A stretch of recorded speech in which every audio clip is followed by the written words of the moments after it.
ये लोग लिखे पढ़े लोग नहीं है, शिंदे गुट के लोग हैं, वो पढ़ते नहीं सुनते नहीं। मेरा भाषण सुनना चाहिए जो पार्लियामेंट में मैंने कहा है। असली जनाब अमित शाह है, अमित मियाँ शाह और नरेंद्र मियाँ मोदी, ये असली जनाब है।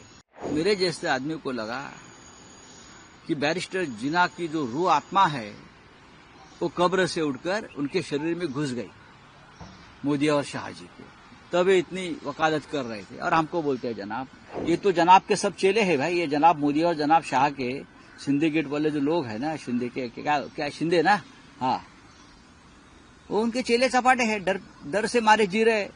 इतना शिंदे गुट के जो लोग हैं वो एक डरपोक ग्रुप है, डरपोक। उनको डरा धमकाकर पार्टी छोड़ने के लिए मजबूर किया था। वो आज भी वो डरे हुए, आज भी डरे हुए हैं। आप उनकी बॉडी लैंग्वेज देखो, क्या होगा क्या नहीं होगा, ऐसे डरे डरे हुए घूमते हैं। हम ओरिजिनल शिवसेना, बाला साहब ठाकरे जी की शिवसेना के सदस्य हैं, हमारे पर कोई दबाव नहीं डाल सकता।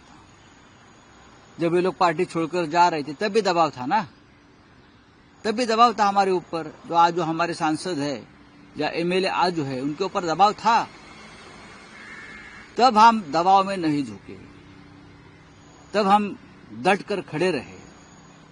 तो आप कौन हमारे पे दबाव डालेगा, किसकी हिम्मत है। हमने एक निर्णय लिया जो in the interest of nation, राष्ट्रीय एकता, और हमने जो वोट किया है बिल के खिलाफ, मैं मानता हूं ये जो बिल है उससे हिंदुत्व का कोई संबंध नहीं है। ये लोग लगा रहे हैं, उसमें क्या संबंध है हिंदुत्व का, मुझे बताइए। ये पूरा बिल है भ्रष्टाचार को लीगल फ्रेमवर्क में बिठाने के लिए बिल लाया है।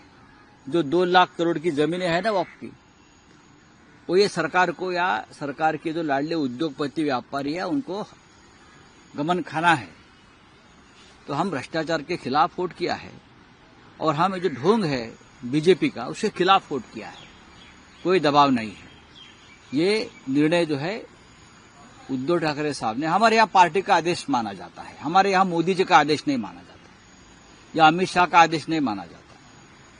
आखिरी मिनट तक बीजेपी के बड़े नेता हमारे नेताओं के संपर्क में थे कि बिल को समर्थन करें, बड़े नेता दिल्ली से, महाराष्ट्र से।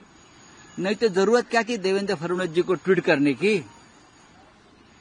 राज्यसभा में या लोकसभा में भारी बहुमत से बिल पारित नहीं हुआ है, 300 पार नहीं किया है। आपको मालूम है 300 पार नहीं किया है। आप चेक कर लीजिए, 273 का बहुमत है और कितने वोट मिले हैं। हमारे कुछ मेंबर्स जो बीमार है, कुछ बाहर रहे, अगर वो होते तो और हमारा आंकड़ा बढ़ जाता। राज्यसभा में भी यही हो गया। राज्यसभा में भी नरेंद्र मोदी जी ने, प्रधानमंत्री जी ने आखिरी मिनट में ओडिशा के नेता नवीन पटनायक के ऊपर बहुत दबाव डाला। बाद में वो 7 लोग पलटी मार गए, नहीं तो उनका निर्णय पक्का था, वो बिल को विरोध करने वाले ही थे। लेकिन फिर आपके पास इतना बहुमत है, आपके पास इतना आंकड़ा है, तो ये आखिरी मिनट तक ये क्या चल रहा था खेल। ये खेल हमारे ऊपर करने की कोशिश की, लेकिन हम नहीं माने। सर, शिवसेना एकनाथ शिंदे गट की तरफ से ये भी कहा गया कि ये समर्थन करने के बाद, वक्फ बिल के समर्थन करने के बाद मुसलमान खुश हो गए और अब उद्धव ठाकरे को जनाब उद्धव ठाकरे कहा जा रहा है। नहीं, मेरे भाषण, ये लोग लिखे पढ़े लोग नहीं है, शिंदे गुट के लोग हैं, वो पढ़ते नहीं सुनते नहीं। मेरा भाषण सुनना चाहिए जो पार्लियामेंट में मैंने कहा है। जो जनाब कहते हैं ना, असली जनाब कौन है? असली जनाब अमित शाह है, अमित मियाँ शाह और नरेंद्र मियाँ मोदी, ये असली जनाब है। जो भाषण किया है आप पढ़ लीजिए, लोकसभा का भाषण। ये लोग क्या बहरे हो गए थे क्या लोकसभा में? इतनी वकालत, इतनी चिंता गरीब मुसलमानों की बैरिस्टर मोहम्मद अली जिन्ना ने भी नहीं की थी उस वक्त जब पाकिस्तान बनने जा रहा था।